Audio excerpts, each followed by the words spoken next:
Hello, I am Timeless T. That's my daughter Tiara. She says hello. That is my awesome baby. For those of you who don't know, I'm an awesome mom, and she's my 6-year-old awesome child. And we'll talk about that in another video, go into detail. Today, I'm going to be talking about different types of healing and healing single versus healing in a relationship. And I am coming from a place where I didn't know they existed in two different styles, especially for myself. So when attempting to heal from like a past trauma, it can be hard to know where to start. You do feel a sense of relief when you're able to leave a toxic situation and be out on your own, making your own decisions, and you are able to just thrive in your own light, in a sense.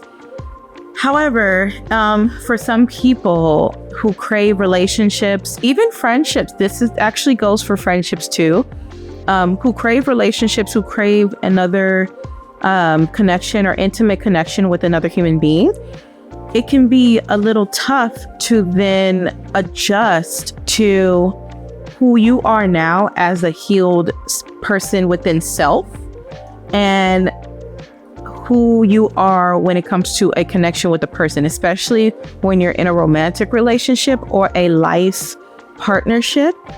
Say hi. Hi. In a life partnership, it can look a lot different. So you can be healed and thriving, and then you meet this person who is seemingly perfect, and a lot of those times those people can trick us. But let's just say, for example, that person is 90% of what you want, because no one's gonna ever be 100, okay? Or maybe, I don't know, never say never. Let's say that person is 90% of what you want, but for some reason the relationship becomes toxic. You find yourself becoming out of character. It starts to bring up feelings that you don't realize you had. So then what happened? I thought I was a healed person. I thought I was healed within myself. A lot of times when we're healing by ourselves, we are healing, but also building walls. We're healing by building walls. We're healing by avoiding. We're healing by not even dealing with the situation or situations that will bring up those traumas from those relationships. So, and not to say it's a bad thing. It's a good thing. That could be the phase where you are. Healing is not in a vacuum, and it's not in a linear fashion.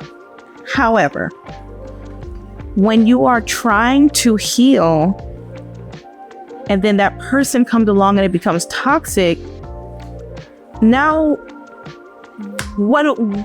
who do we blame? Now, and blame is kind of, I don't like to use the word blame, but who are we looking towards for that change? Is it the person? That could be a healed person and could actually function well in relationships. Or are we looking towards ourselves? Is there something within us that keeps getting triggered? And the important part of healing is understanding our triggers.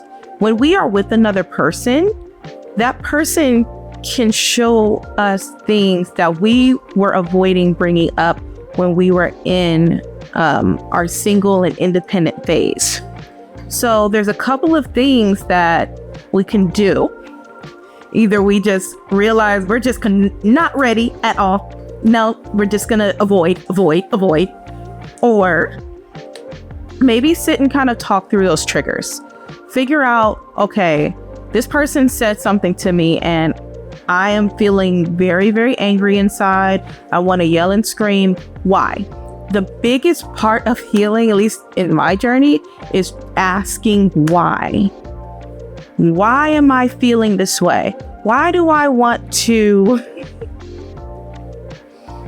go WWE Royal Rumble on this person who I am supposed to be in a relationship with, or even a friendship, whatever works for you?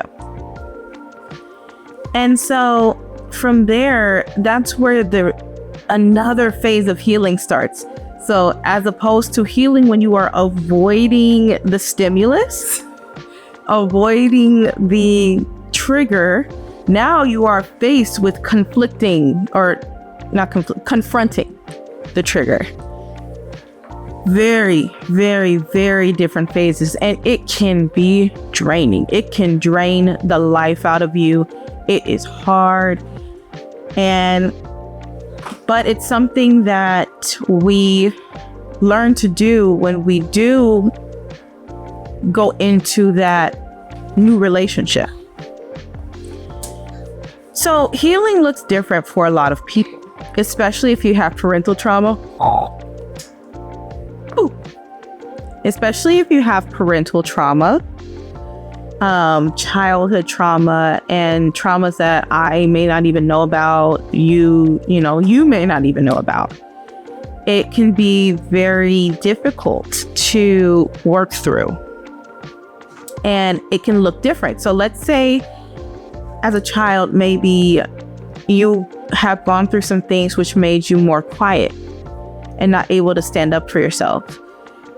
Healing in that sense, the first phase of that part of your healing would be to now, whenever somebody talks or whenever somebody triggers you or whenever somebody says something, you feel now there is a confidence in you that now I'm going to speak up for myself with every situation, every single situation.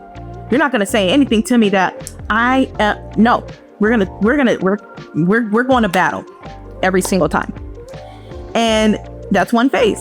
That's a phase of healing. You're finding your voice. And it's okay. It's absolutely okay. So you're going to react to everything. And that is okay because you're finding your voice. Well, it's okay in a sense. Go play boobies.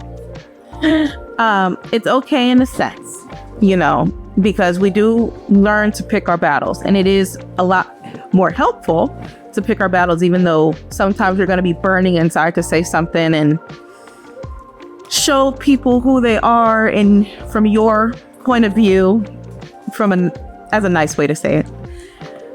But a lot of times it means nothing. It means nothing because those people are at a phase and you are at a phase. So that first phase of healing for you could be just to react to everything. To now I'm speaking up about everything. And some people stay there and control it. So whether they're reacting to everything at the moment or they stop and think about it, and as the healing phase continues, they start to control those reactions and either realize that this doesn't even warrant a reaction if you're just the type of person that forget it, or you take that energy, you take all of that energy and put it towards something that is going to help you. Put it towards something that is going to make you better. So then you go into taking that energy, and let's say you're more of an active person. I want to take that energy and go to the gym because I'm really angry and I want to punch you in the face, but I can't punch you in the face. So I'm going to go punch this punching bag for about an hour. I'm going to get healthy. I'm going to lose some weight. I'm going to get my cardio done, and boom, transmutation. Right there. Healing using transmutation. But we don't want to ever be, ashamed of what we feel. We don't ever want to be ashamed of those feelings of anger while we're on those healing phases as well. So going back to the different phases of healing, like single and in a relationship.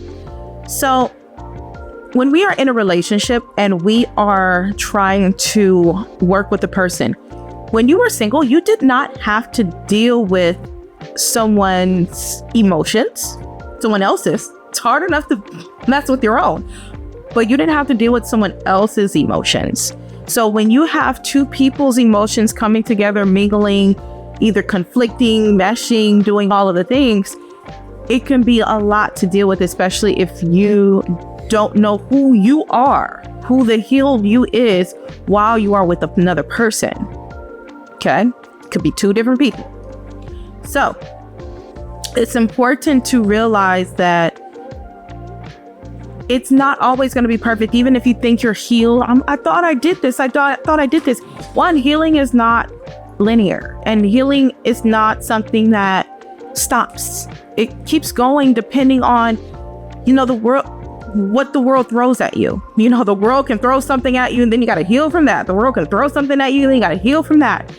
And you're going to be on this continuous path. So feeling like you're not healed completely is okay. You know, it's okay, because life is a journey.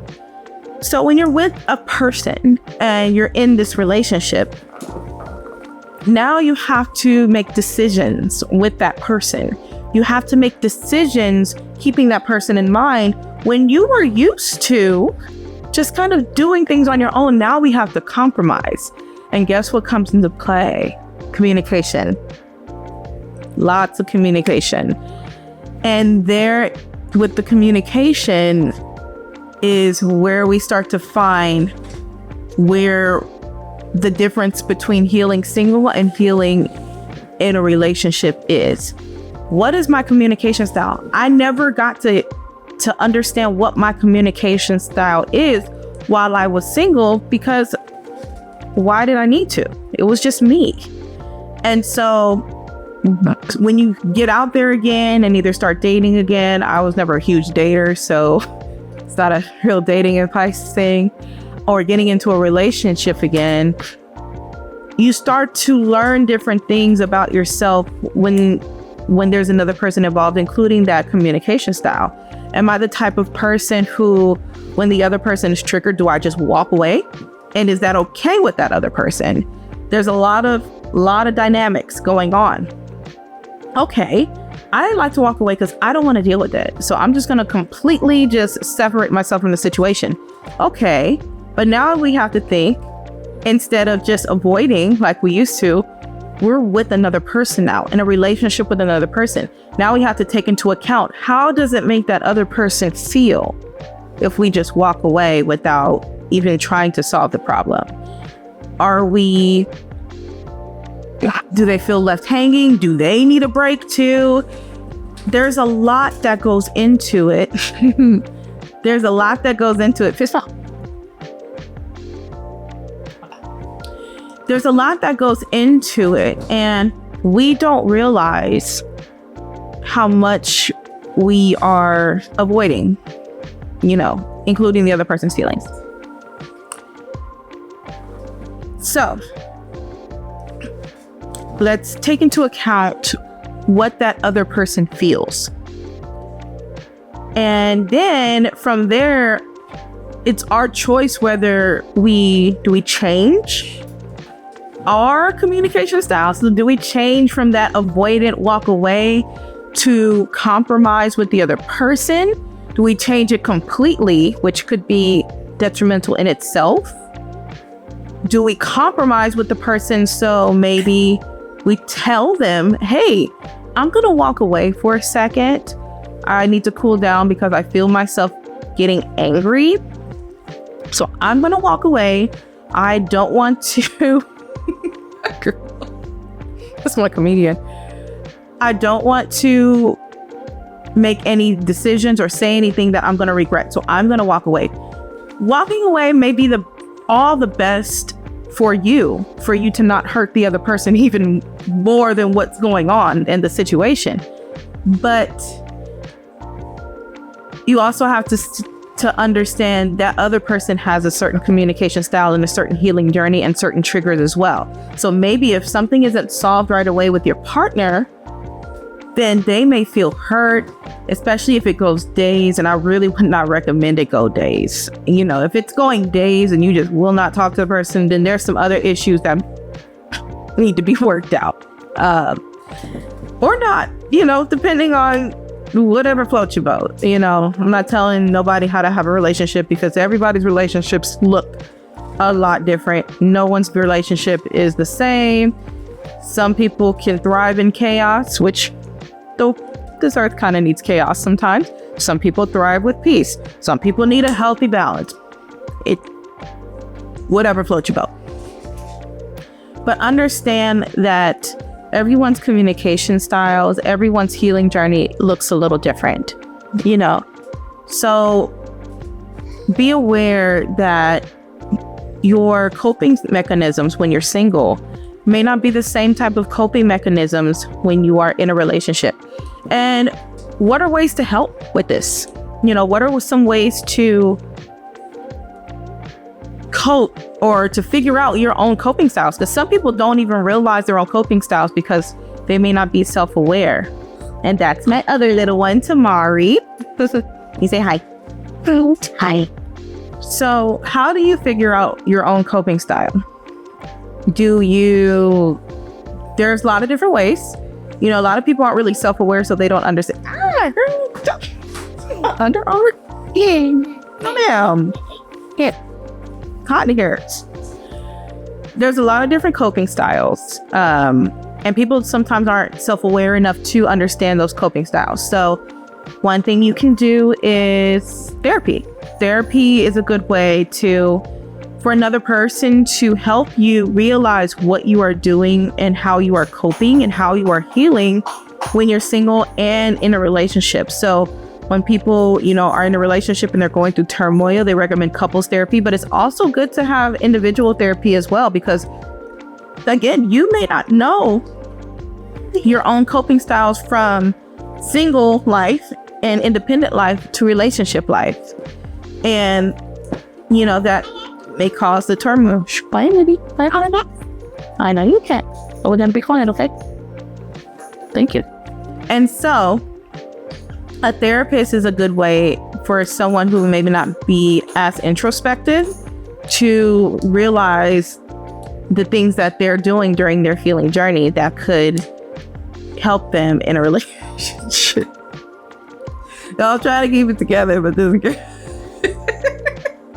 This is having children. This is having children. And again, I'll speak about my own journey with single mom life prior to me getting into a new relationship, but not this time. Maybe next time. So, segue. Another way to heal or to recognize your own coping mechanisms, your own healing in your healing journey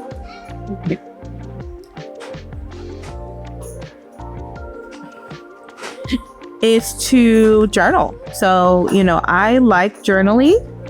Keep it there. Right there. Thank you. I like journaling. I actually like kind of creating my own journals. I just started. This is my first one. Oh, it's backwards and upside down. It's My Beautiful World, written by Timeless Tea. You can either create your own journals, you can buy journals. Amazon has a bunch, but journaling is really good to start to get to know yourself, start to realize your reactions to things. And it's very good when you kind of don't have anyone to talk to, or you're not ready for therapy in a sense, because sometimes therapy can be hard. It can be very, very hard. It can be hard when someone else is trying to tell you about you. And that can be triggering in itself to some people. So yeah, you can do both. You can definitely do both. But journaling is definitely good. And you can get journals that have just blank pages. You can get journals with little, prompts. Mine somewhere up, I put little prompts in my journal. Just to kind of little quotes, just to kind of let you know that you are, enough. You have a lot of power to, in your own journey to heal your own life. If you want, you can find it on Amazon. The link will be in the description. But yes, and you can also, even talk to yourself. If you don't like writing, some people don't like writing in journals. You can record yourself. You can make videos. You can make videos kind of like a diary, But what's always good is to analyze your emotions. It's always good to ask why. It's always good to understand what was your reason. Okay, why did I react this way? Why did I yell? Why did I not just walk away? Why did I walk away that time? Analyzing your emotions is one of the biggest and helpful ways to understand yourself and your own healing style. so you can go into the new relationship with your partner and let them know kind of what's going on and communicate with them. And again, if you are not sure how to communicate and how to talk, you can even practice. Practice your conversations in your head. A lot of times it doesn't go the same way, but practice your conversations in your head and let them know what you want to talk to them about. Tell your partner that, hey, can we please, when we're talking, I have a hard time, with back and forth. So can I get what I say out and then we can talk back and forth? Just little suggestions. Don't be afraid to talk to your partner and let them know what you need. And that's another thing about healing, especially with people who don't necessarily or are not used to standing up for themselves. I find that those type of people have a hard time asking for things. So yeah, analyzing those emotions and talking to your partner and realizing that you are worth asking for what you need. You're worth asking for what you need. You're worth the requests that you make. And like I said, with some people, they have a hard time with making requests because they're walking on eggshells because of their past. And that perpetuates in relationships. That attracts a certain person to you in relationships. And it may attract someone that's a little bit more overbearing because you're not speaking up for yourself. So if you need to go through that phase where you're just reacting, then, be very careful, obviously, because some people are crazy. But understand that you also have to practice with finding your voice, finding your roar, as I like to reference lions sometimes. You are enough. No matter what you've gone through, who cares how much money you have, how much money you don't have, how many kids you have, what society is telling you, because life hits you in a certain way, so you're raising children on your own and they're trying to beat you down. You're enough. You're enough for standards. You're enough for the requests you make. So don't be afraid to talk to your partner. And if they don't receive it, then maybe that's when you have to rethink the situation. Maybe that person is not 90% for you. Maybe it's something that you take and you learn from and keep it moving. Maybe it's time to evaluate what you are and who you're with. And it's okay. Not everything is meant to last forever. Not everything is meant to last forever, contrary to what we've been told. We have to learn how to let things go that doesn't serve us, to let things go that may not mesh with who we are or the phase that we're in. Sometimes, even when you are healing, you're in a phase where maybe if you were in another phase of healing that could have worked, but you're not there. You're not there yet, so you're not ready for it, and that's fine. Recognize that in yourself and tell your partner and talk to your partner about it and have them understand that,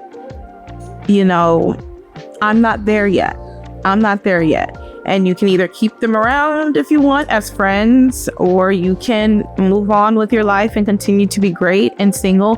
But then when you start to date people, you start to learn who you are and heal in the relationship setting. When you're starting to date more people or getting little relationships here and there or talk to people, things like that, you start to learn who you are, so you can work those kinks out before maybe you meet the one that you're supposed to be with. If you're supposed to be with anyone, some people don't want to be with anyone, and that's okay too. Live your best life.